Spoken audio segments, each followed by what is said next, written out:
I sold your dream car to pay for my cruise. My wife's mother bragged as I lay in the hospital. 5 minutes later, the car dealer called. Ma'am, this sport car is worth $10 million. I have reported it to the police. They are on their way. My wife's mother didn't know the car she sold was. My name is Marcus Lane, and I'm going to tell you something that most people wouldn't understand. I've spent the better part of my adult life chasing a dream that fits in a two-car garage.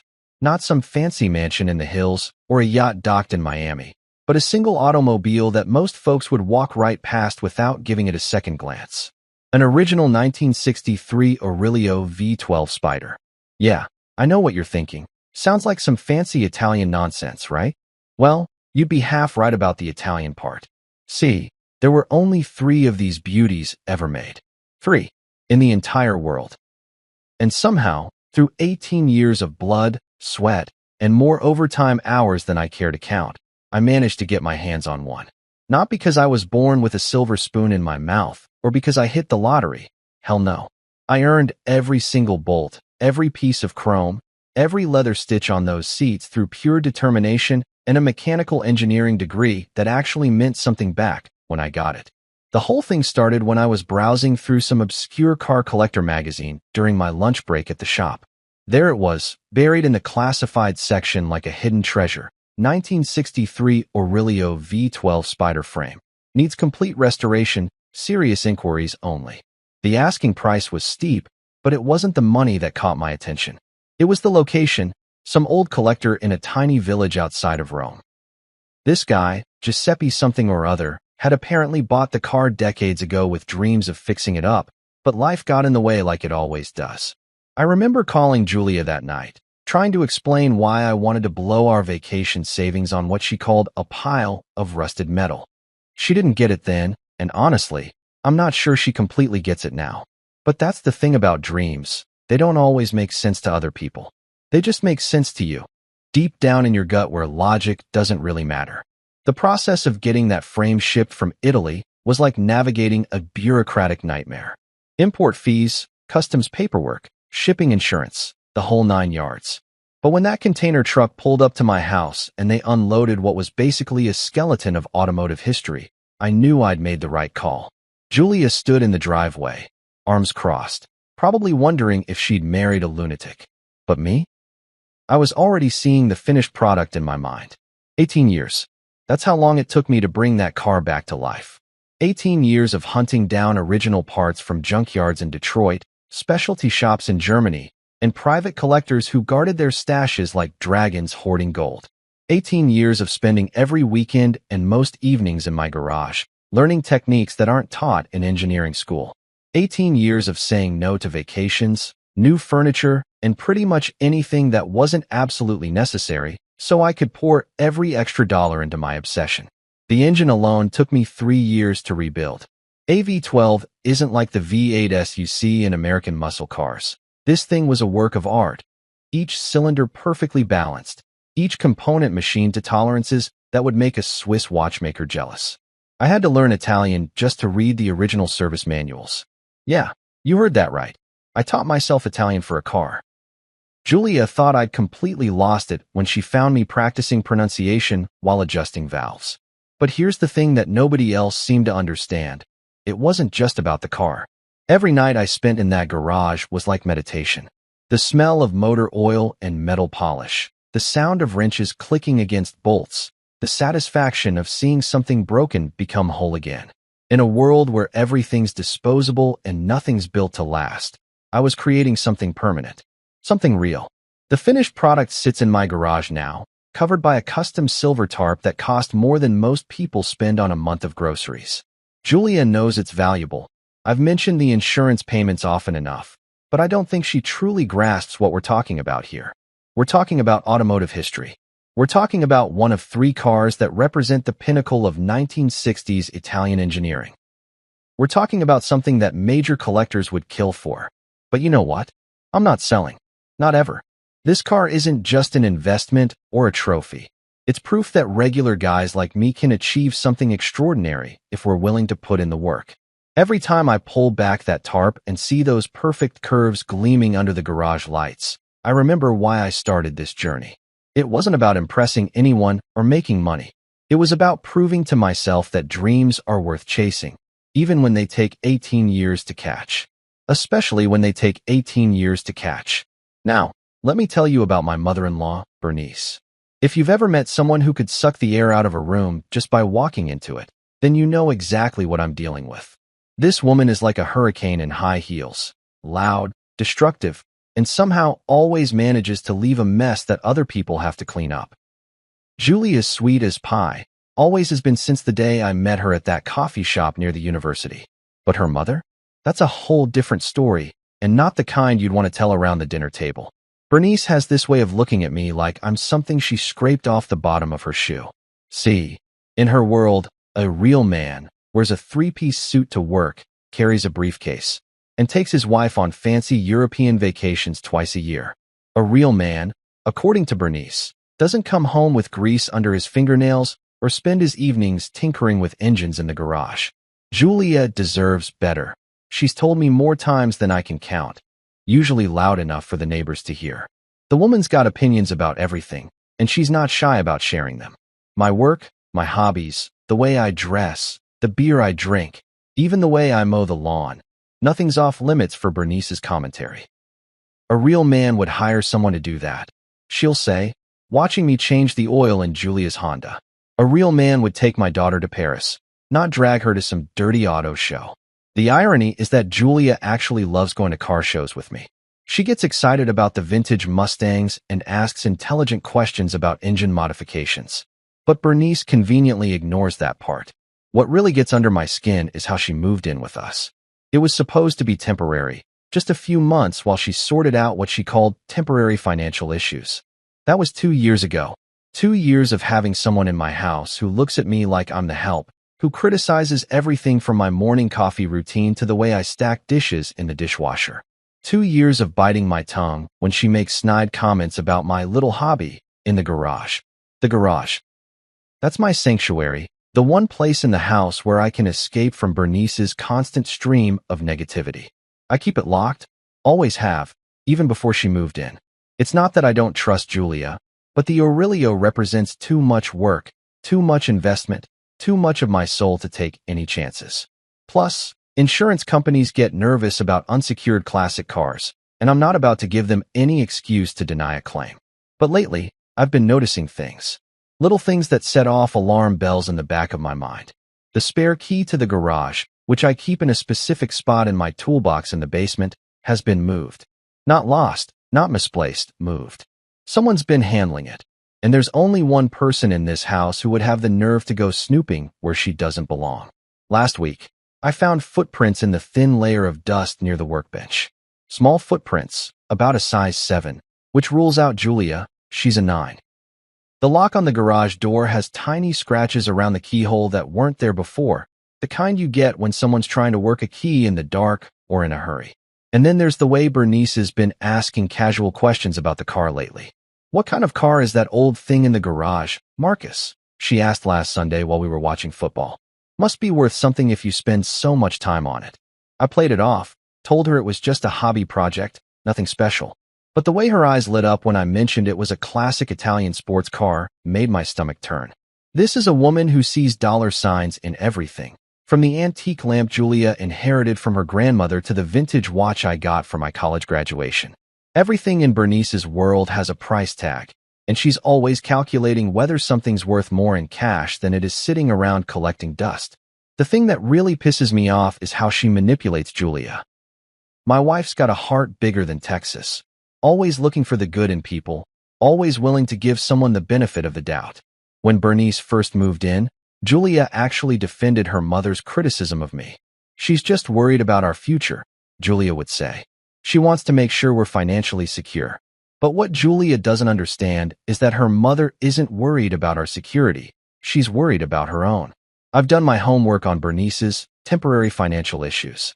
Turns out she burned through her divorce settlement in less than 3 years, blowing money on luxury cruises, designer handbags, and get-rich-quick schemes that would make a Vegas con artist blush.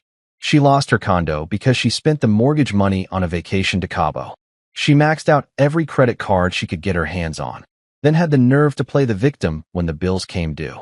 But here's what really gets me. She acts like she's doing us a favor by living here. I'm helping Julia learn how to run a proper household, she'll announce, as if my wife hasn't been managing our home just fine for the past 8 years. A woman needs guidance from someone with experience. Experience at what? Bankrupting herself and mooching off family members? The worst part is watching how stressed Julia gets when her mother's around. My wife starts second-guessing herself, apologizing for things that don't need apologies, walking on eggshells in her own damn house. Last month, I caught Julia crying in the laundry room after Bernice had spent 20 minutes criticizing the way she folded towels. 20 minutes. Over towels. I've tried talking to Julia about setting boundaries, about maybe helping Bernice find her own place, but my wife just shuts down. She's my mother, Marcus. I can't just throw her out on the street. And I get that, I really do. Family's important, and I'd never ask Julia to choose between her mother and me. But living with someone who actively despises everything about your life? That's not sustainable. The garage key situation is the last straw. I've been keeping mental notes, documenting every time something seems off, every suspicious question, every strange look Bernice gives me when she thinks I'm not paying attention. Part of me wants to confront her directly, ask her what the hell she thinks she's doing snooping around my workspace. But the smarter part of me knows that would just create more drama, more stress for Julia, more ammunition for Bernice to use in her ongoing campaign to prove I'm not good enough for her daughter. So I've taken precautions. Changed the hiding spot for the key, installed a small security camera in the corner of the garage that's practically invisible unless you know where to look. I've also started keeping a detailed inventory of everything in there, every tool, every spare part, every piece of documentation related to the Aurelio. Call it paranoia if you want, but 18 years of work doesn't get protected by hoping for the best. What scares me most is that Bernice doesn't understand what she's dealing with. To her, it's just an old red car taking up space in the garage. She doesn't see the countless hours of research, the international phone calls to parts dealers, the nights I stayed up until 3 in the morning fine-tuning the carburetor. She doesn't understand that some things can't be measured in dollars and cents. But she's about to learn. Because if there's one thing I've figured out in my 43 years on this planet, it's that people like Bernice always overreach. They always push too hard, scheme too big, assume they're smarter than everyone else. And when they do, that's when they make mistakes. Big ones. I just hope Julia's ready for what's coming. Pain's got a funny way of putting things in perspective. 1 minute you're standing at your workbench, adjusting the timing on a customer's Chevy, and the next minute you're face down on the concrete floor with what feels like someone's taken a blowtorch to your insides. That's how it happened for me. No warning, no gradual build-up, just a sharp, stabbing sensation that dropped me like a sack of hammers right there in the middle of Rodriguez Auto Repair. They told me later it was an ulcer that had been eating away at my stomach lining for months, maybe longer. Internal bleeding, they called it, like that somehow made it sound less terrifying. By the time the paramedics got me to County General, I was already going into shock. Blood pressure dropping, pulse racing, the whole 9 yards. The ER doc took one look at me and started barking orders like we were in some medical drama on TV. The surgery took 4 hours. For hours that I don't remember, for hours where Julia sat in that uncomfortable waiting room chair, probably wondering if she was about to become a widow at 35. When I finally came to, 3 days later, the world felt like it was wrapped in cotton. Everything was fuzzy around the edges, sounds seemed to come from underwater, and my mouth tasted like I'd been chewing on pennies for a week. Julia was there, of course, curled up in the corner chair like she'd been keeping vigil the entire time. Her hair was a mess. She was wearing the same clothes she'd had on when they called her from the hospital, and I could see the worry lines around her eyes that hadn't been there before. Seeing her like that, knowing I'd put her through hell, made me feel worse than any physical pain the doctors could dish out. My phone was sitting on the bedside table, and the red notification light was blinking like a damn Christmas tree. 14 missed calls, most of them from Theo, my buddy who handles classic car insurance for a living. Theo's not the type to call once, let alone 14 times, unless something's seriously wrong. But every time I tried to reach for the phone, the room would start spinning, and I'd have to close my eyes until it stopped. That's when Bernice walked in, and I swear to God, the woman had the biggest shit-eating grin on her face I'd ever seen. Not the look of someone who's relieved that her son-in-law survived emergency surgery. Not the expression of someone who's been worried sick about a family member. No, this was the look of someone who'd just won the lottery and couldn't wait to start spending the money. "Oh good, you're awake," she said, but there wasn't an ounce of genuine concern in her voice. She was practically bouncing on her heels, like a kid on Christmas morning who couldn't wait to tear into her presents. "I have some news that's going to make you feel so much better about everything." I should have known right then. Should have seen it coming from the way she was dressed, her best outfit, the one she usually saved for special occasions. Should have caught on from the way she kept glancing at Julia, like she was waiting for an audience. But the painkillers had me fuzzy, and I was still trying to process the fact that I'd almost died on an auto shop floor. "I solved our little space problem," Bernice announced, like she was delivering the best news in the world. "While you were sleeping off your little medical adventure, I took care of that old junk car taking up space in the garage." Found. The silence in that hospital room was deafening. You could practically hear Bernice's world crashing down around her as the reality of what she'd done started to sink in. This wasn't some beat-up old Camaro she'd found rusting in a barn somewhere. This was automotive royalty, and she'd just tried to fence it like a stolen bicycle. "Sir, are you Marcus Lane?" Marlowe's voice came through the phone speaker again, cutting through the tension like a hot knife. "That's me," I managed to say, still fighting through the medication fog, but feeling more alert by the second. Adrenaline's got a funny way of clearing your head, even when you're hopped up on enough painkillers to drop a horse. "Mr. Lane, I have to tell you, when this vehicle was brought to our facility, we knew immediately that something was special. The woman who delivered it claimed it belonged to her, said it was just taking up space, and she needed it gone quickly. But the moment our lead appraiser laid eyes on it, we knew we were looking at something extraordinary." Bernice was trying to shrink into her chair, probably hoping the floor would just open up and swallow her whole. Julia looked like she was caught between wanting to strangle her mother and wanting to crawl under the hospital bed. Me? I was finally starting to feel like maybe this nightmare had a happy ending after all. "The paint job alone tipped us off," Marlowe continued. "That's not factory red. That's Rosso Corsa, the specific shade used by Italian racing teams in the 1960s. And the restoration work? Absolutely pristine. Whoever rebuilt this car knew exactly what they were doing. Every component is either original or period correct, and the attention to detail is museum quality. That part made me proud, even in the middle of this disaster. 18 years of weekends, 18 years of hunting down the right parts, 18 years of learning techniques that most modern mechanics don't even know exist. Hearing a professional acknowledge that work meant more to me than any price tag ever could. "But here's where things get interesting," Marlowe said, and I could hear papers rustling in the background. "When we ran the VIN number through our database, it came back flagged. This car is registered with the National Registry of Historic Automobiles as a protected asset.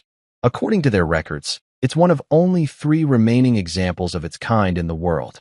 Bernice made a sound like a wounded animal. "3?" she whispered. "Only 3. That's correct, ma'am. The other 2 are in private collections, one in Switzerland, one in Japan. They're essentially priceless. But this one, Mr. Lane's car, has something the others don't. It has a complete restoration history, documented provenance, and most importantly, it's been registered under the Historic Asset Protection Act." Julia looked at me with confusion in her eyes. "Marcus, what is he talking about? What's the Historic Asset Protection Act?" Before I could answer, Marlowe jumped back in. "It's a federal program designed to protect culturally significant vehicles from theft, fraud, or illegal sale. When a car is registered under this act, it can only be sold or transferred with proper registry. Any attempt to sell it without these safeguards is considered grand theft under federal law." That's when Bernice really started to panic. "But I didn't know. How was I supposed to know it was some kind of national treasure or whatever? It looked like an old car." "Ma'am, ignorance of the law isn't a defense," Marlowe replied, his professional courtesy starting to strain. "Especially when the paperwork you provided appears to have been altered. We've examined the title documents you gave us, and there are clear signs of tampering. Whiteout correction fluid, mismatched signatures, and what appears to be a forged owner's signature." I closed my eyes and tried not to laugh. Even hopped up on painkillers and recovering from emergency surgery, I could have told her that whiteout on a car title is like waving a red flag at a bull. Any legitimate dealer would spot that from across the room. The vehicle is currently secured in our facility, Marlowe continued, and we've contacted both local police and federal authorities. Mr. Lane, I need to ask, do you want to press charges for theft and fraud? The question hung in the air like smoke from a backfiring engine. Julia was staring at me with a mixture of hope and terror, probably wondering if I was about to have her mother arrested on the spot. Bernice looked like she was about to throw up, which honestly would have been fitting considering she'd just tried to flush 18 years of my life down the drain for cruise money. Mr. Marlowe, I said finally, I need to understand something. The car, is it damaged? Did she hurt it in any way? Not at all, sir. In fact, it's been a privilege just having it in our showroom. We've had 3 collectors call already asking if it might be for sale, including one gentleman from Dubai who was willing to make an offer sight unseen.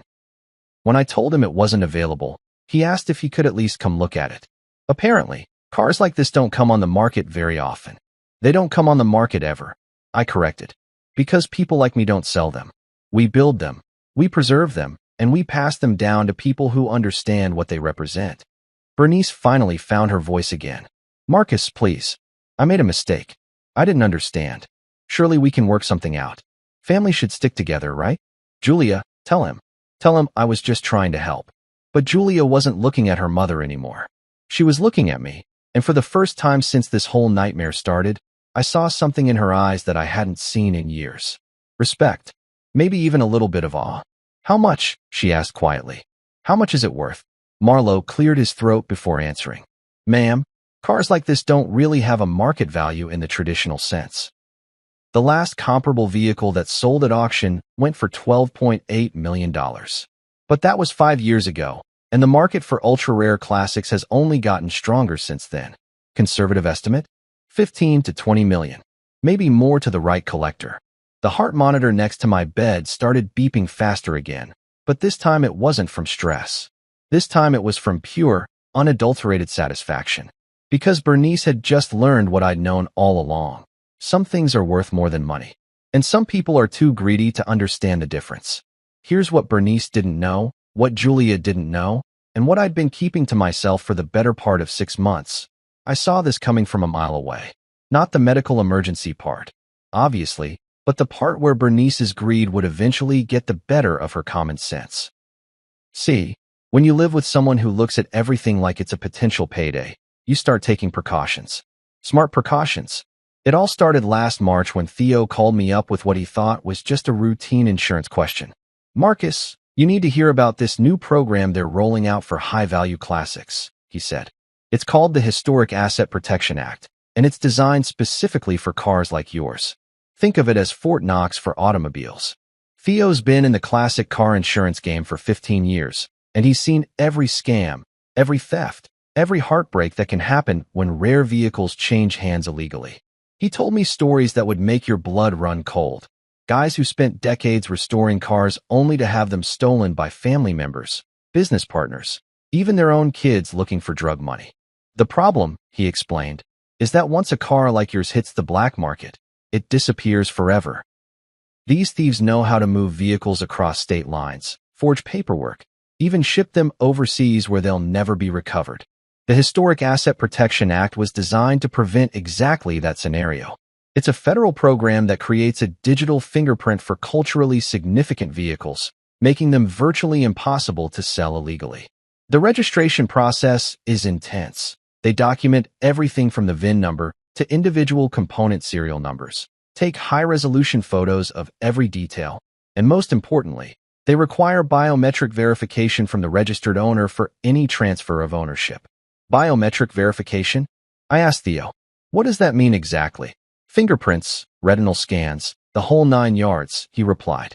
Plus, they install a GPS tracking chip somewhere in the vehicle that's invisible to casual inspection, but can be activated if the car goes missing.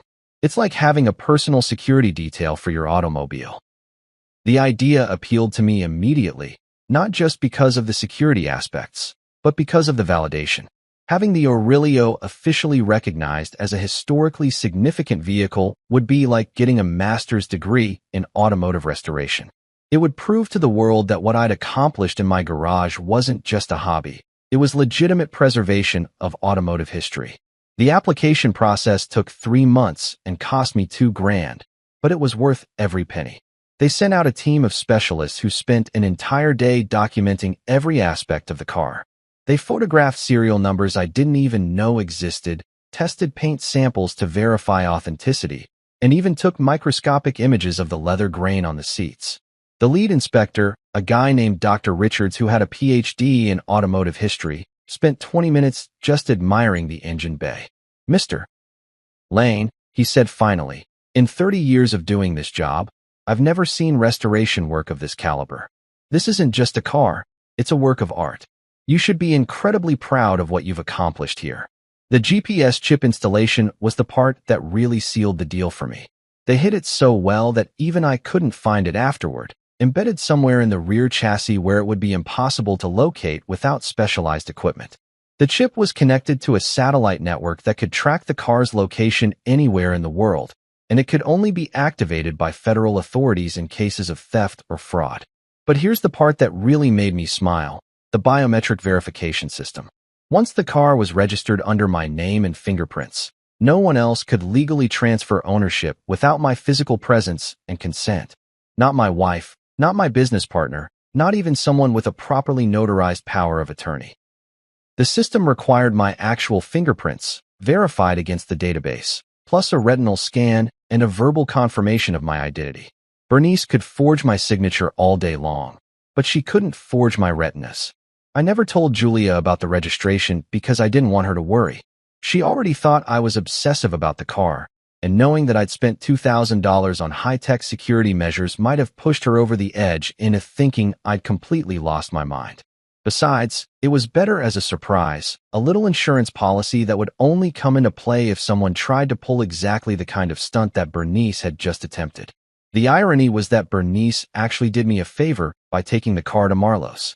If she'd tried to sell it to some shady dealer who didn't run VIN checks or ask questions about provenance, it might have taken weeks or even months to track down.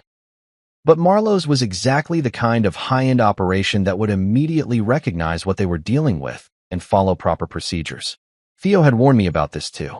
"The good dealers will spot a protected vehicle immediately," he said. "They have to run every VIN through the federal database before they can even consider making an offer. It's not just good business practice, it's the law. Any legitimate dealer who handles high-value classics is going to be plugged into the system." What Bernice didn't understand, what she couldn't have understood, was that stealing a car registered under the Historic Asset Protection Act wasn't like boosting someone's Honda from a parking lot. This was federal crime territory, the kind of thing that carried serious prison time and hefty fines. The law was written specifically to send a message that culturally significant vehicles were off-limits to thieves, grifters, and opportunistic family members looking for quick cash.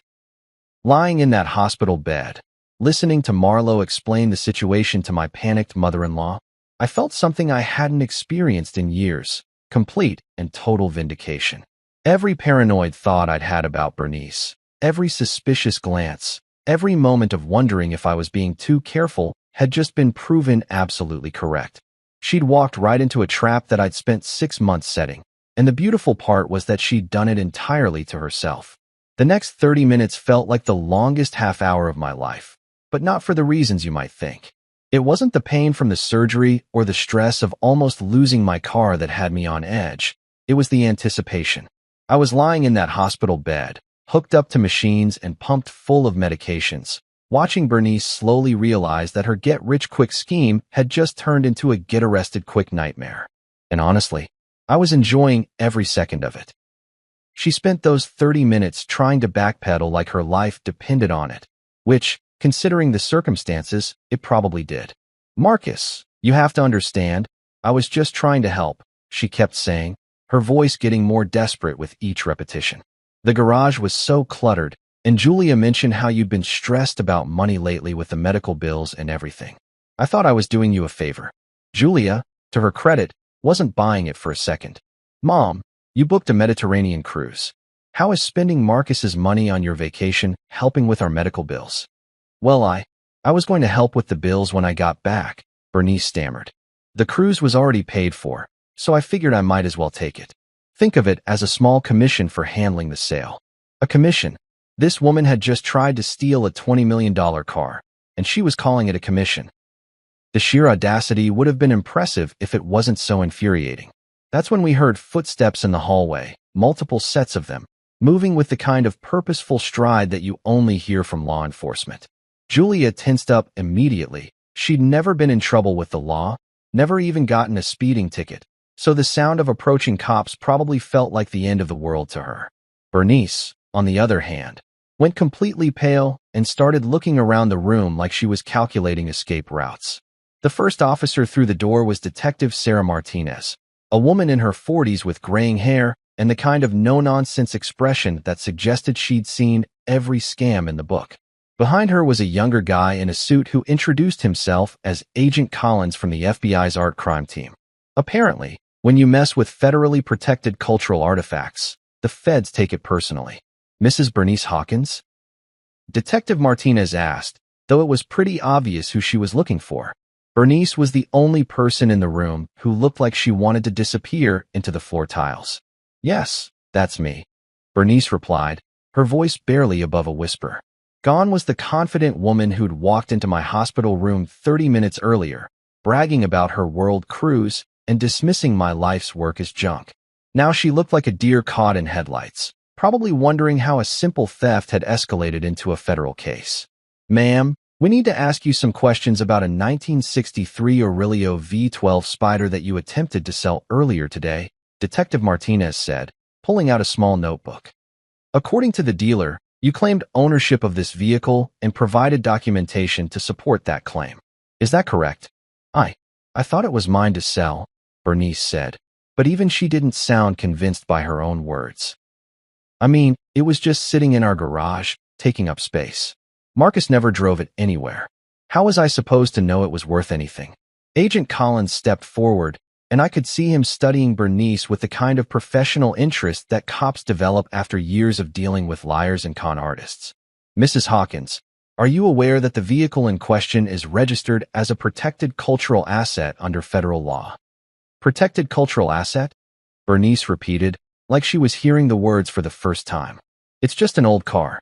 No, ma'am, it's not just an old car, Collins replied patiently.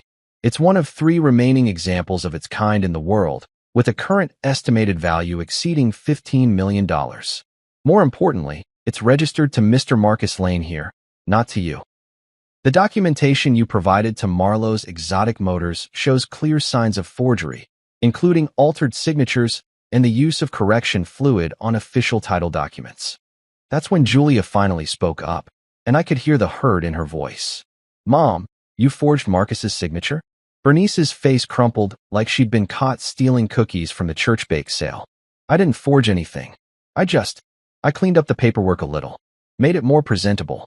The signature was smudged, so I fixed it. You fixed it with whiteout and wrote your own name over it, Detective Martinez said, consulting her notes. The dealer photographed all the documentation before processing the sale, and we've had handwriting experts examine the images. This isn't a case of cleaning up smudged ink, Mrs. Hawkins. This is deliberate document fraud. The room went quiet except for the steady beeping of my heart monitor and the sound of Bernice's increasingly panicked breathing.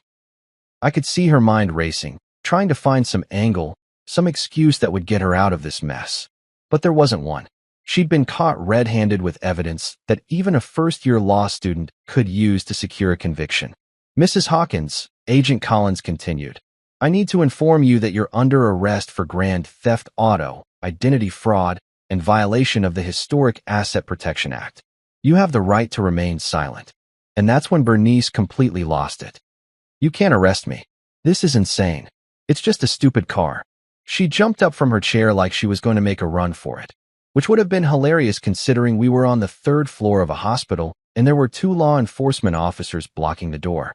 Detective Martinez moved faster than I would have expected for someone her age, stepping around the hospital bed and placing a firm hand on Bernice's shoulder. Ma'am, I need you to calm down and put your hands behind your back. This is ridiculous. Bernice shrieked, loud enough that I was sure half the hospital could hear her. That's my daughter's house. I live there. I have every right to use anything in that garage. Actually, you don't, I said from my hospital bed, speaking for the first time since the officers had arrived. My voice was still weak from the medications, but it carried enough authority to cut through Bernice's hysteria. The garage is on my property, the car is registered in my name, and you have no legal claim to either one. The handcuffs clicked into place with a sound that seemed to echo in the small hospital room. Bernice tried to struggle, but Detective Martinez had obviously done this before, and within seconds, she had my mother-in-law secured and relatively calm. Julia, do something, Bernice pleaded as the officers prepared to lead her away. Tell them I was confused. Tell them I didn't mean any harm. But Julia just sat there, staring at her mother like she was seeing her for the first time. Mom, you tried to steal Marcus's car to pay for a cruise. How am I supposed to defend that? It was supposed to be a surprise, Bernice said desperately as Detective Martinez guided her toward the door. I was going to tell you both when I got back. I thought you'd be proud of me for finally taking charge of my life. Agent Collins handed me a business card before following the others out. Mr. Lane, we'll need a formal statement from you once you're feeling better. The vehicle is secure at Marlowe's facility, and we'll coordinate with them to return it to you as soon as possible. As the door closed behind them, the sudden silence in the room was almost overwhelming. Julia and I sat there for a long moment, listening to the sound of Bernice's voice echoing down the hallway as she continued protesting her innocence to anyone who would listen. I'm sorry, Julia said finally, tears starting to roll down her cheeks. I'm so sorry, Marcus. I should have seen this coming. I should have stopped her. But I wasn't angry at Julia. How could I be? She'd been manipulated by her own mother, someone she'd trusted her entire life. It's not your fault, I told her, reaching out to take her hand. You couldn't have known she'd go this far. What I didn't tell her was that I'd been planning for this moment for months. Every precaution I'd taken, every security measure I'd implemented, had been leading up to this exact scenario. Bernice had walked into a trap that I'd spent half a year setting, and she'd done it with the kind of arrogant confidence that only comes from years of getting away with manipulating people. But her luck had finally run out. Getting discharged from County General 3 days later felt like being released from prison, except in reverse. Instead of freedom, I was walking back into a world where I'd have to deal with the aftermath of Bernice's spectacular stupidity. The doctors loaded me up with enough painkillers to stock a pharmacy and gave me a list of restrictions longer than a grocery receipt. But all I wanted was to see my car and make sure it was really okay. Julia drove me straight to Marlowe's, even though she kept insisting I should go home and rest. The car's not going anywhere, Marcus, she said for the third time as we pulled into the dealership parking lot. It's been sitting in their showroom for almost a week. Another few hours won't make a difference. But it would make a difference to me. Until I could run my hands over that paint job and hear the engine purr, I wouldn't really believe that 18 years of work hadn't been destroyed by one greedy woman's vacation Fanta. The human mind's got a funny way of creating worst-case scenarios when you're not sure about something, and I'd spent the past few days imagining everything from scratched paint to stripped interior. James Marlowe was waiting for us when we walked in, a tall guy in his 50s with the kind of genuine smile that you don't often see in the car business. He looked like he actually gave a damn about the vehicles he sold, which probably explained why his dealership had such a solid reputation among collectors. Mr. Lane, it's an honor to finally meet you, he said, extending his hand for a shake that was firm but careful. Probably noticed I was still moving like someone recovering from surgery. I have to tell you, having your Aurelio in our showroom has been the highlight of my month. We've had collectors calling from all over the world just asking if they could come look at it. Have you now? I replied, trying to keep the pride out of my voice and failing miserably. It's one thing to know you've built something special, but it's another thing entirely to have professionals in the industry confirm it. Follow me, Marlowe said, leading us toward the back of the showroom. I've got it positioned where it catches the afternoon light just right. Makes that Rosso Corsa paint look like liquid fire. And there she was, sitting under professional-grade spotlights like a piece of sculpture in a museum. Even after everything that had happened, even knowing she was safe, seeing the Aurelio in that pristine showroom took my breath away. The red paint seemed to glow under those lights, every curve and line exactly as I'd envisioned it during all those late nights in my garage. She looked like she belonged there, surrounded by other automotive legends, but she also looked ready to come home. Jesus, I whispered, running my hand along the hood. The metal was cool and smooth, not a scratch or ding anywhere that I could see. She's perfect. More than perfect, Marlowe said, genuine admiration in his voice. I've been in this business for 25 years, and I've never seen restoration work of this caliber. Every component is either original or period correct. The paint job is flawless, and the attention to detail is absolutely stunning. You should be incredibly proud of what you've accomplished here. Julia walked around the car slowly, like she was seeing it for the first time. Which, in a way, she was. She'd seen it in our garage plenty of times, but under those harsh fluorescent lights and covered with a tarp, it had just looked like an old red car taking up space. Here, displayed like the work of art it really was, she was finally understanding what I'd been trying to tell her for years. Marcus, she said quietly, I had no idea. I mean, I knew it was important to you. But this is incredible. Marlowe nodded in agreement. Your husband is a master craftsman, Mrs. Lane. The engine alone is a work of art. I had our head mechanic take a look under the hood, and he said it's the most perfectly rebuilt V12 he's ever seen. Factory specifications, period-correct components, and tuned to absolute perfection. That's when the bell above the front door chimed, and I turned to see Theo walking in with a bottle of bourbon in one hand and the biggest grin I'd seen from him in years. My buddy looked like he'd just won the lottery, which, considering how the insurance claim was going to work out, wasn't far from the truth. Marcus Lane, you magnificent bastard, he said, setting the bourbon down on Marlowe's desk and pulling me into a careful hug that avoided my surgical incisions. Do you have any idea how much paperwork you just saved me? When stolen classics disappear into the black market, the insurance investigations can drag on for years. But this is the cleanest recovery I've ever handled. Clean's one way to put it, I replied. Bernice made it pretty easy for everyone involved. Speaking of which, Theo said, pulling out his phone, you're not going to believe what I found out about your mother-in-law's financial situation. Remember how she claimed she was having temporary financial difficulties? Julia winced. What did you find? Turns out she's been living on credit for the past 3 years, Theo continued. Maxed out 17 different credit cards, took out payday loans, even borrowed against her life insurance policy. The woman owes over $200,000 to various creditors. That cruise she booked? She put it on a credit card that was already over its limit. I shook my head in disbelief. So she wasn't just stealing my car. She was stealing it to pay for a vacation she couldn't afford with money she didn't have. Gets better, Theo said. I talked to the prosecutor handling her case. Apparently, this isn't her first time pulling something like this. She's got a history of borrowing things from family members and friends, then claiming it was all a misunderstanding when she got caught. The difference is, those were smaller items, jewelry, electronics, stuff worth a few hundred or maybe a few $1,000s. This time she aimed too high and picked the wrong target. Marlowe was listening to this conversation with the fascination of someone who'd been in the car business long enough to have heard every story imaginable. You know what really gets me? He said. If she'd just done 5 minutes of research, she would have known exactly what she was dealing with. The VIN number on that car isn't hidden. It's right there on the dashboard.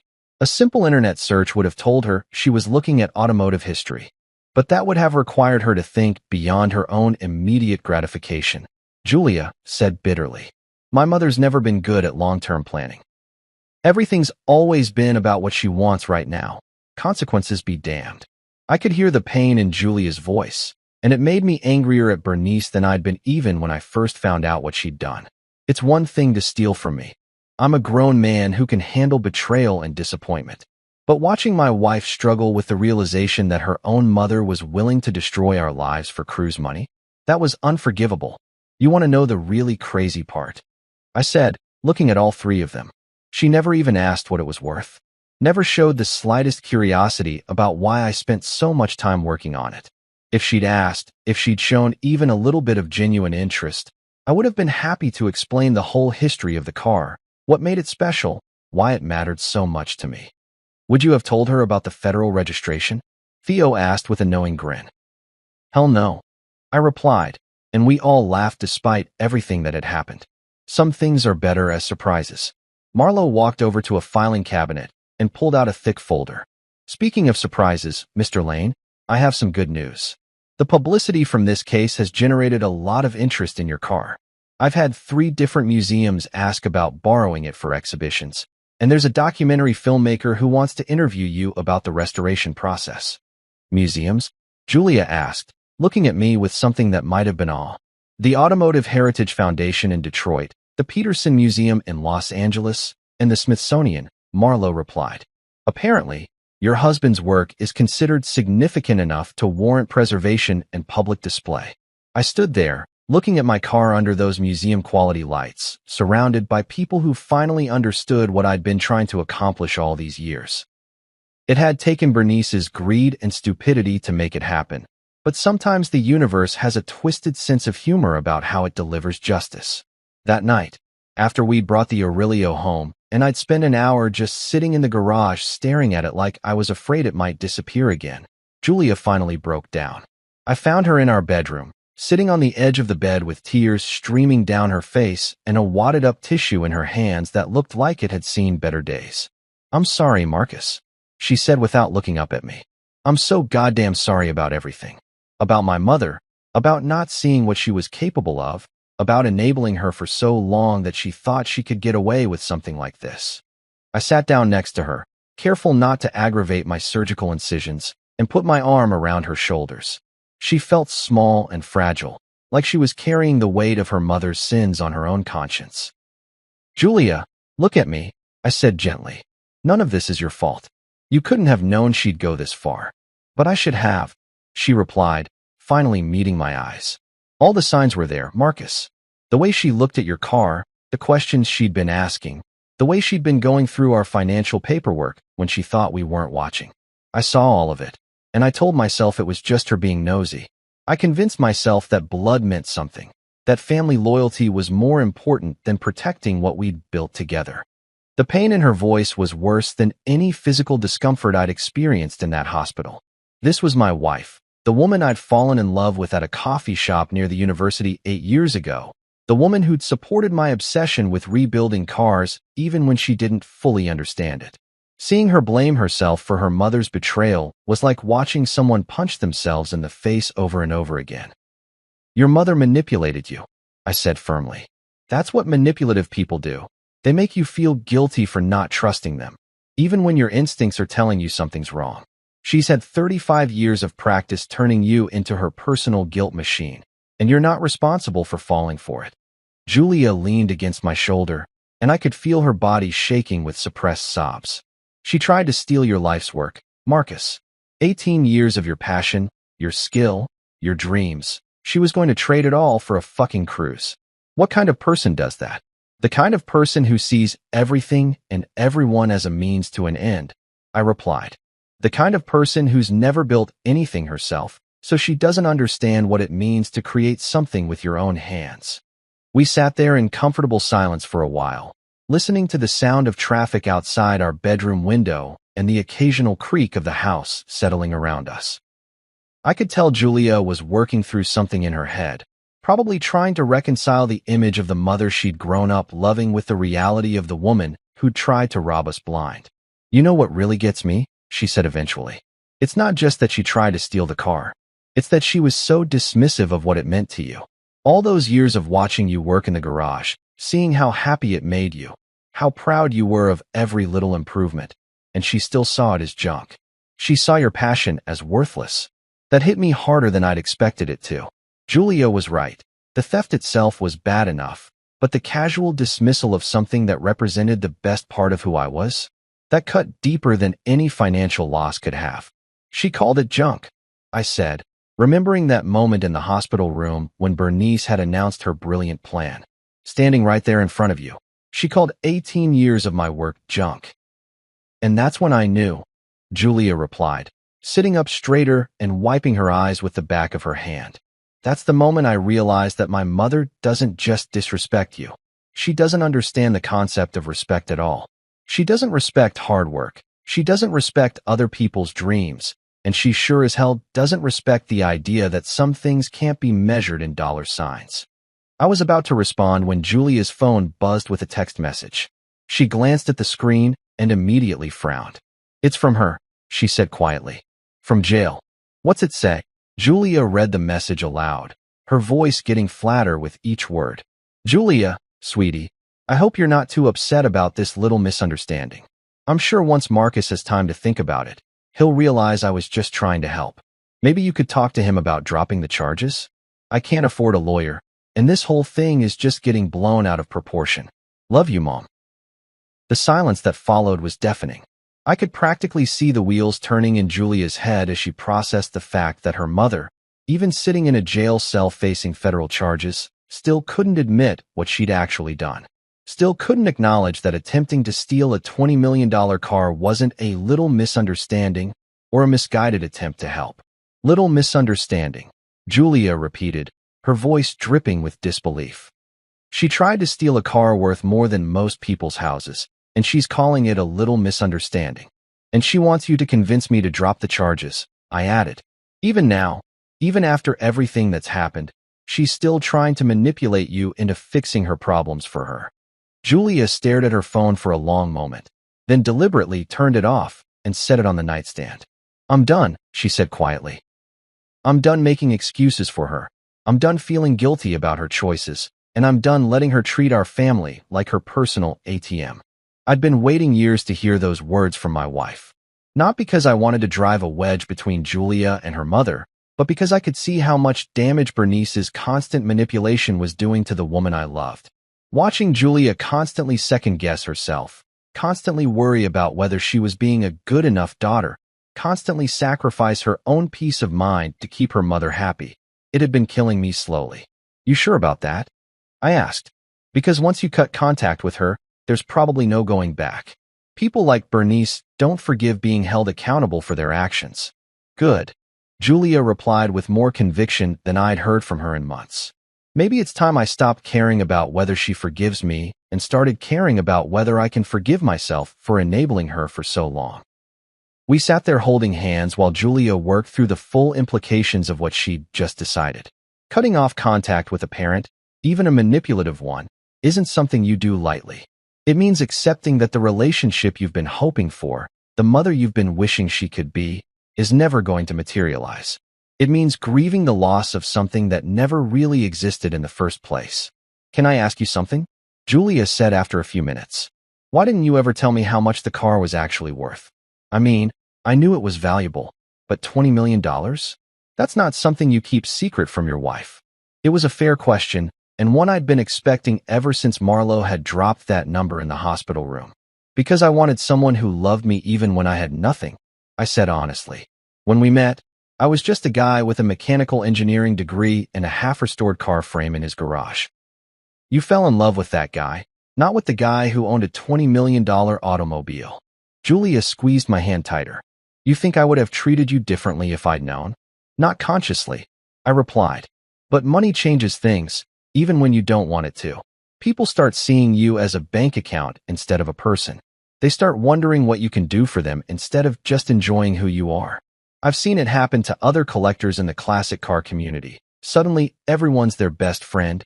Everyone's got investment opportunities. Everyone needs a loan. So you were protecting us, she said, understanding dawning in her voice. From gold diggers and opportunists. And from family members who might see a car worth $20 million as their ticket to a better life, I added pointedly. Julia actually laughed at that, though there wasn't much humor in it. Well, that plan worked out perfectly, didn't it? My mother saw it as her ticket to a Mediterranean cruise. Your mother saw it as an old car taking up space. I corrected. If she'd known what it was really worth, she probably would have tried to be smarter about stealing it. Maybe found a black market dealer, maybe tried to ship it overseas before anyone noticed it was missing. The fact that she didn't know its value is probably what saved it. Ironic, Julia murmured. Her greed saved your car. Her ignorance saved my car, I clarified. Her greed almost destroyed our family. Julia was quiet for a long moment, and when she spoke again, her voice was stronger than it had been all evening. I'm going to therapy, she announced. Individual therapy to work through all the damage she's done to my ability to trust my own judgment, and couples therapy with you to make sure we can rebuild what she tried to tear down. That surprised me, but it was a good kind of surprise. You think we need couples therapy? I think I need to learn how to be a wife who puts her husband first instead of constantly worrying about managing her mother's feelings, Julia replied. I think I need to understand how to be part of a team instead of trying to keep everyone happy all the time. And I think you deserve to have a partner who recognizes the difference between family loyalty and enabling destructive behavior. I pulled her closer, careful not to strain my surgical incisions, and kissed the top of her head. I love you, Julia.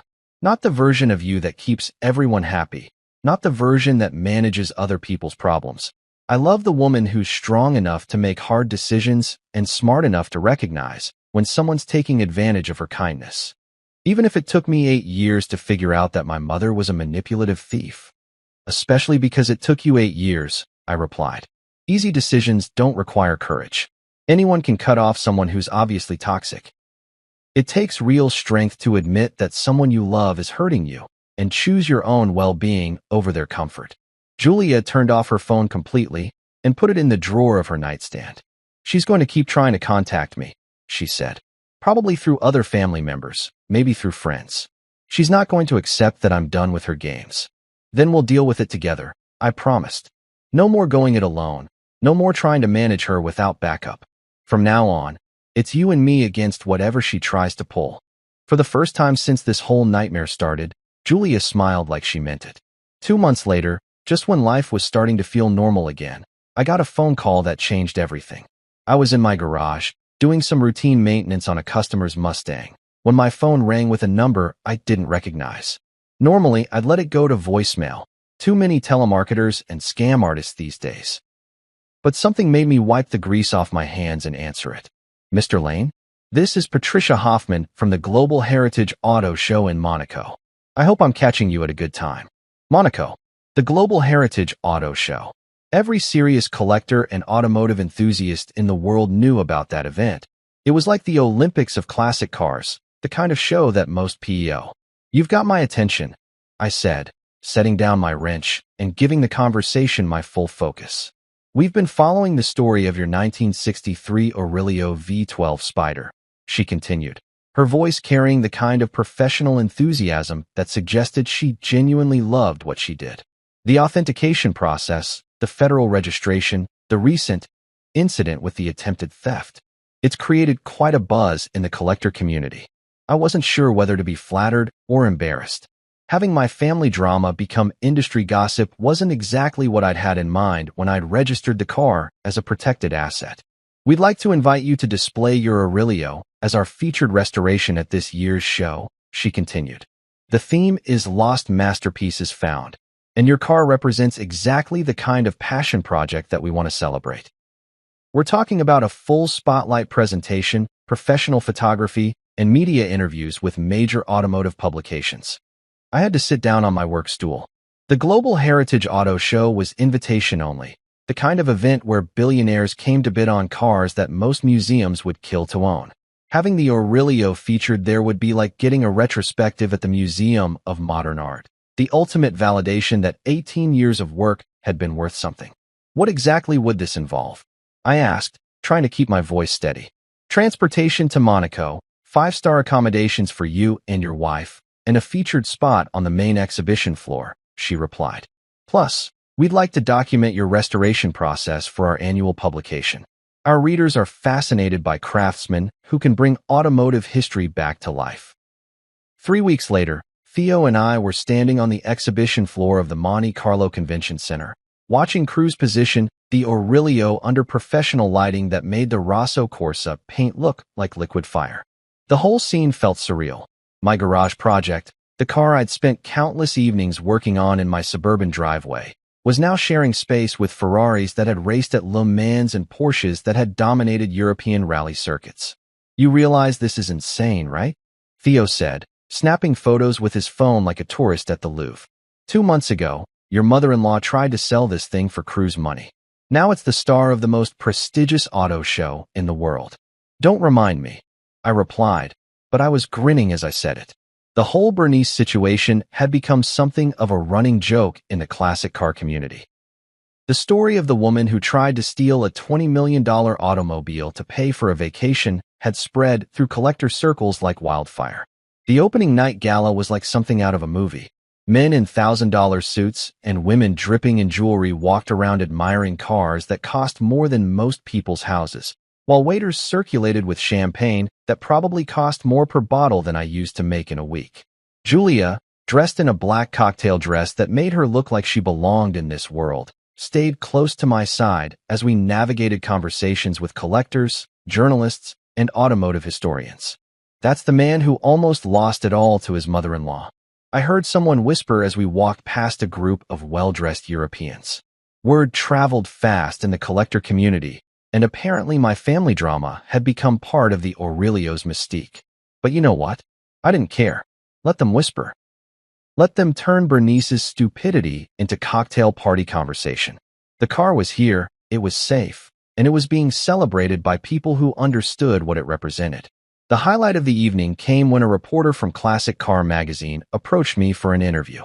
"Mr. Lane, can you tell us what it felt like to almost lose your life's work to a family member?" "Honestly," I replied, looking over at the Aurelio gleaming under those professional lights. "It reminded me why I built her in the first place. Not for the money, not for the recognition, but for the pure satisfaction of taking something broken and making it whole again. The fact that she's worth $20 million is just a bonus. The real value is in the journey." And what advice would you give to other enthusiasts who are working on their own restoration projects? I thought about that for a moment, remembering all those late nights in the garage, all the frustration and setbacks and small victories that had led to this moment. "Never let anyone else define what your dream is worth," I said finally. "There will always be people who don't understand why you'd spend years working on something that they see as just an old car. But they're not building it, you are.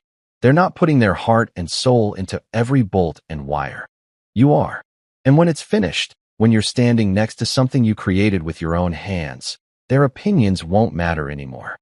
The reporter scribbled notes while I talked, occasionally looking up to study the Aurelio, like she was trying to understand how 18 years of passion could be distilled into chrome and steel and perfectly tuned machinery.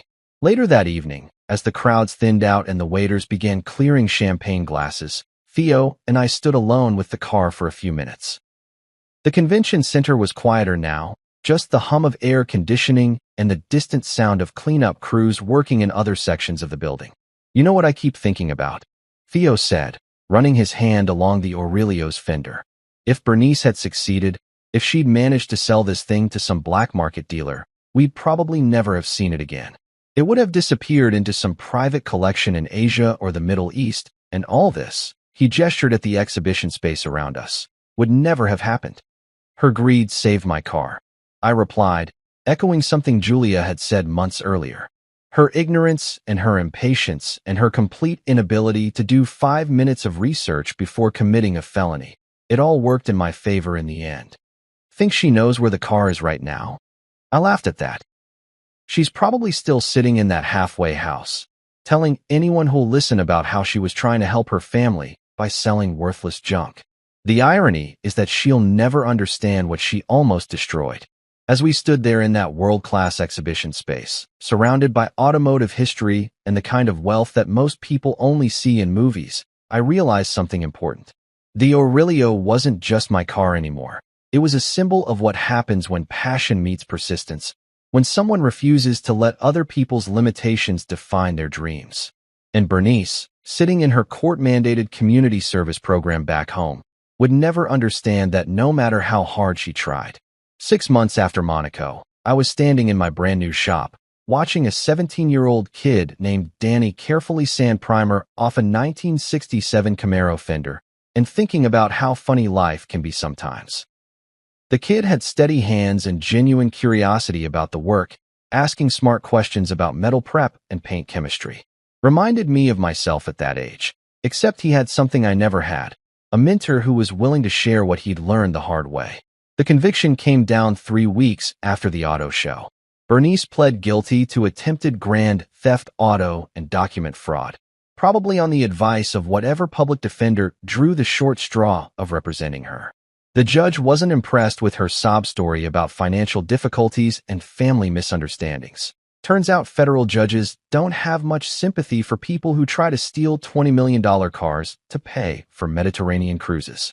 She got 18 months of community service, 5 years probation, and a lifetime ban on contacting Julia or me without court permission. The restitution hearing was almost comical. How do you calculate damages for attempting to steal something that's literally priceless? The prosecutor settled for having her pay the costs of the federal investigation, which came out to about 15 grand she definitely didn't have. But here's the thing that really gets me. She never apologized. Not once. Not even when the judge asked her directly if she understood the impact of her actions on her family. She stood there in her Orange County jail jumpsuit and maintained that she was just trying to help, that we were overreacting, that the whole thing had been blown out of proportion by a legal system that didn't understand family dynamics. Julia didn't attend the sentencing hearing. She'd made her decision back in that hospital room, and watching her mother get dragged off to serve community service wasn't going to change anything. She made her choices, Julia told me the night before. Now she gets to live with the consequences. I'm done carrying her emotional baggage for her. The insurance payout from Theo's company covered all our medical bills, and then some, but the real windfall came from an unexpected source. 3 different collectors contacted me after Monaco, wanting to commission restoration work on their own projects. Not just basic mechanical work, but complete ground-up rebuilds of cars they'd been storing in climate-controlled warehouses for decades. That's how Lane Heritage Motors got started. Julia came up with the name. She said it sounded more professional than Marcus's Garage and less pretentious than some of the boutique restoration shops we'd researched. We found a perfect space in an old industrial building, complete with hydraulic lifts, proper ventilation, and enough room for me to work on 6 cars simultaneously. The business plan was simple. Take on high-end restoration projects for collectors who wanted museum-quality work, and use the profits to fund a teaching program for kids who wanted to learn traditional craftsmanship. Danny was my first student, a high school dropout, whose probation officer thought working with his hands might keep him out of trouble. Turned out the kid had natural talent and a hunger to learn that reminded me why I'd fallen in love with this work in the first place. "Mr. Lane," Danny said, looking up from the fender he'd been working on. "This primer's coming off clean, but there's some rust underneath. Should I sand through it or treat it chemically? What do you think?" I asked, walking over to examine his work. This was something I'd learned from my own mistakes. Asking questions instead of just giving answers helped kids develop their own problem-solving skills. Danny studied the metal for a moment, running his fingers over the affected area. "Rust this light. I think sanding will get it clean without weakening the metal. Chemical treatment might be overkill." "Good call," I said, and watched his face light up with the kind of pride that comes from making the right decision independently. "Take it down to bare metal, and we'll treat it with phosphoric acid before we prime it again." The Aurelio still sits in my personal garage at home, under the same silver tarp it wore for all those years before Bernice's spectacular stupidity. But now it gets driven regularly. Julia and I take it out for weekend cruises along the coast, and I've loaned it to 3 different museums for temporary exhibitions. The car was meant to be seen, meant to be appreciated, meant to remind people that true craftsmanship still exists in a world that increasingly values convenience over quality. Every time I fire up that V12 and listen to it settle into its perfect idle, I think about what Bernice never understood. She saw an old red car taking up space in a garage. I saw 18 years of passion, persistence, and the kind of pride that comes from creating something beautiful with your own hands. The funny thing is, she actually did me a favor. Her attempt to steal my life's work forced me to confront some hard truths about family, loyalty, and the difference between enabling someone and actually helping them. It pushed Julia to set boundaries she should have established years earlier. And it gave me the confidence to turn my obsession into a business that's already changing lives. Mine, Julia's, and kids like Danny who are hungry for the chance to learn something real. Some nights, when I'm closing up the shop and Danny's heading home with primer under his fingernails and satisfaction on his face, I remember what I told that reporter in Monaco. Never let anyone decide what your dream is worth. Bernice thought my dream was worth whatever she could get for it at a car dealership. But she was wrong about that, just like she was wrong about everything else. Some things, the best things, can't be measured in dollars and cents. They can only be measured in the pride of a job well done and the satisfaction of passing that knowledge on to the next generation.